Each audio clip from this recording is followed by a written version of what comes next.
La méthode pour le mouvement est une méthode de cohérence psychologique centrée sur un apprentissage qui accorde une très grande importance à la compréhension orale.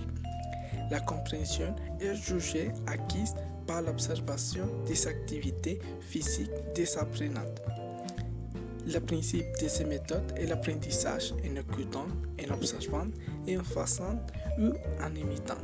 La technique de ces méthodes permet d'associer la langue et les mouvements physiques. L'enseignant donne des commandes en langue civile tout en faisant ce qu'il dit. Cet apprentissage par imitation permet aux apprenants d'associer les sons d'une action avec des mots ou avec une phrase. Contexte historique. C'est une méthode mise au point par James Asher à la fin des années 1960 en Californie. James Asher a développé la technique de ces méthodes en réfléchissant à l'apprentissage de la langue maternelle pour les jeunes enfants. Ceux-ci apprennent leur langue maternelle tout d'abord en écoutant et en observant leurs parents. James Asher s'est rendu compte que l'apprentissage d'une langue passait d'abord par l'écoute, par les gestes, dans un environnement sans stress. Auteur. La méthode pour le mouvement ou Total Physique Response est mise au point pour James Asher. L'objectif de ces méthodes est de développer la matrice orale des autres langues au niveau initial.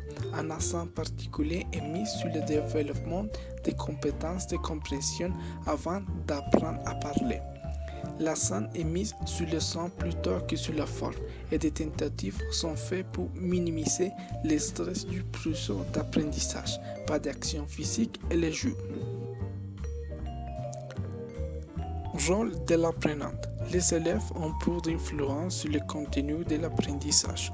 Le rôle de base sont d'écouter attentivement et de répondre physiquement aux commandes de l'enseignante.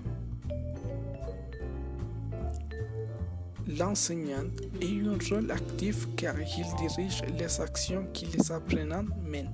C'est lui qui décide du contenu, introduit les modèles, sélectionner les supports et diriger les interactions. Il est chargé d'offrir la meilleure exposition possible à la langue afin que les apprenants puissent assimiler les règles de base et développer des compétences orales selon leur propre rythme naturel. Rôle de la langue. La méthode semble être basée sur des hypothèses structuralistes de la langue. James Asher considère que les verbes, en particulier les verbes impératifs, comme l'élément linguistique autour duquel s'organise l'usage et l'apprentissage de la langue.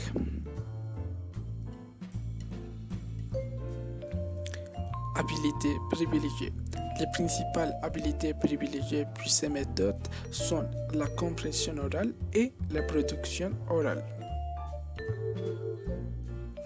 Rôle de matériel didactique. Il faut que l'enseignant utilise divers matériels didactiques parce que la classe doit être plus interactive avec les apprenants.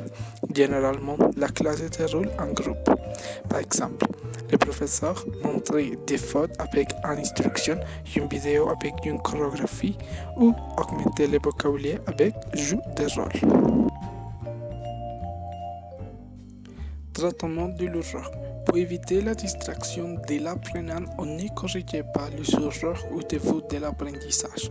Avant tout, c'est l'apprenant qui va parler ou imiter et il se sent prêt à corriger des erreurs.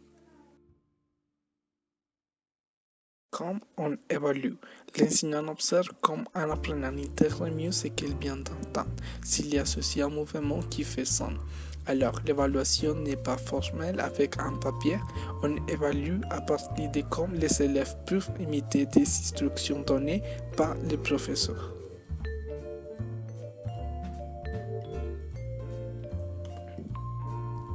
Puis ces méthodes, il y a une certaine popularité en particulier parmi les auteurs qui préconisent le rôle de la compréhension dans l'acquisition d'une langue.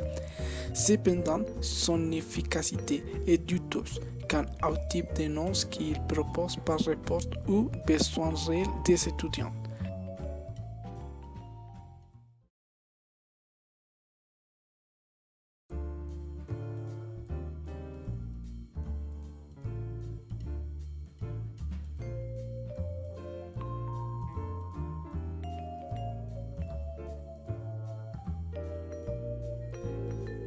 La suggestopédie se base sur la suggestion, c'est-à-dire que notre environnement a sur nous une action par suggestion, pour une bonne partie inconsciente.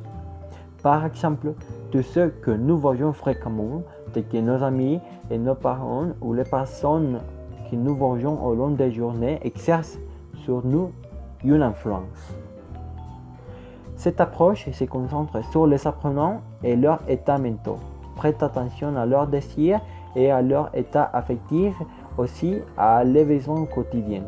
La relaxation dans la salle de classe fonctionne comme des facteurs importants à travers des stimulations positives de la musique classique.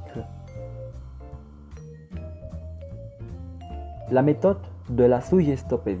Auteur, contexte historique. La suggestopédie ou suggestopédagogie est une méthode pédagogique mise au point en 1970 par le docteur Lozanov, médecin et psychothérapeute bulgare. Cette méthode a été une des nombreuses démarches pour garantir un enseignement plus efficace. Objectif. L'un des objectifs de cette méthode est l'accélération d'apprentissage d'une langue sans s'efforcer excessivement, et aussi d'améliorer les capacités mentales dans un environnement loin du stress et de l'inquiétude. Dans la classe normale, il est d'usage d'apprendre les notions par petites quantités et d'acquérir les savoirs par des efforts pénibles et ennuyeux. Un autre objectif est de stimuler la mémoire sensorielle tant à court terme qu'à long terme. Durant les cours suggestopédiques, il suffit de changer ces conditions psychologiques et de prouver aux étudiants qu'ils sont capables d'assimiler de grandes quantités de notions rapidement. Les étapes de la classe de suggestopédie. La classe est appelée le concert et à travers de chaque classe se déroule la mémorisation par imprégnation de l'inconscient. Dans la première partie, on écoute des pièces classiques et aussi romantiques telles que de Vivaldi, Bach, Mozart, Beethoven et des autres. Le professeur commence une lecture poétique en respectant les dynamiques musicales. La seconde partie du concert comprend 10 minutes de lecture. Le professeur lit sur un ton naturel mais de façon plus rapide. Cette troisième temps va être beaucoup plus long que les autres deux précédentes. Il s'agit de mettre en pratique le vocabulaire et les structures grammaticales. C'est le moment de la mémorisation et de l'aptitude à communiquer. Rôle de la langue à apprendre et de la langue maternelle. L'objectif principal est d'acquérir le plus grand nombre de vocabulaire possible pour former des dialogues. L'intérieur se fait supporter par la musique. Aussi, à chaque leçon correspond un dialogue. Chacun de ces dialogues comporte environ 10 pages. Chaque page contient de 30 à 40 lignes de texte présentées à la langue à apprendre. Dans ce cas, c'est le français. Et aussi est présentée sa traduction en espagnol. L'assimilation de ces structures grammaticales est enseignée de manière inductive ou inconsciente. La langue ne se centre pas à la forme, mais à l'usage. Rôle des élèves. Les élèves restent dans un état de psychorelaxation où le processus suggestopédique se déroule. Leur rôle est passif jusqu'à faire confiance au professeur. Rôle du professeur. Le professeur doit organiser minutieusement la classe. Aussi, le professeur doit devenir un vrai chef d'orchestre. La suggestopédie et son succès repose sur le professeur. L'autorité est ressentie comme sécurisante pour les élèves. Rôle du matériel didactique. L'expérience suggestopédique produit des effets psychothérapeutiques. Donc, il faut se concentrer plus à la musique qu'à la langue. Il faut que le temps des explications soit parfait. Il faut choisir la musique adéquate. Le professeur ne répète jamais et ne fait répéter. Et il faut que la classe soit illuminée et agréable. Aussi, c'est nécessaire de disposer de posters informatiques tout au long de la salle de classe pour stimuler l'apprentissage périphérique.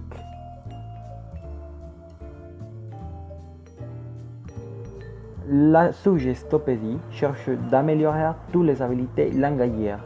Toutefois, l'habilité la plus privilégiée, c'est la compréhension de l'oral.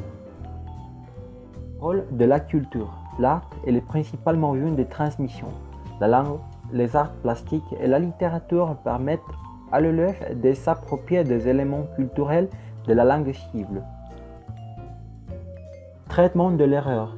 Face à l'erreur, le professeur doit répondre avec tact et montrer la réponse correctement. En fait, on ne fait pas de corrections directes. Ce type de correction décourage les étudiants. Comment on évalue? On n'utilise pas d'évaluation formelle parce qu'il entrave l'environnement de relaxation dans la salle de classe. Au contraire, c'est le professeur qui est chargé d'évaluer par jour sans donner les résultats aux élèves. Critique à la suggestopédie. Malgré son innovation et son application réussie en Bulgarie, la suggestopédie est une méthode non conventionnelle pour les raisons suivantes. Le professeur doit être psychothérapeute et aussi savoir de la psychologie. Il doit savoir chanter avec accordage et savoir du théâtre. Finalement, une des critiques les plus grandes, c'est que la classe suggestopédique est prévue d'avoir une capacité de 5 étudiants au maximum.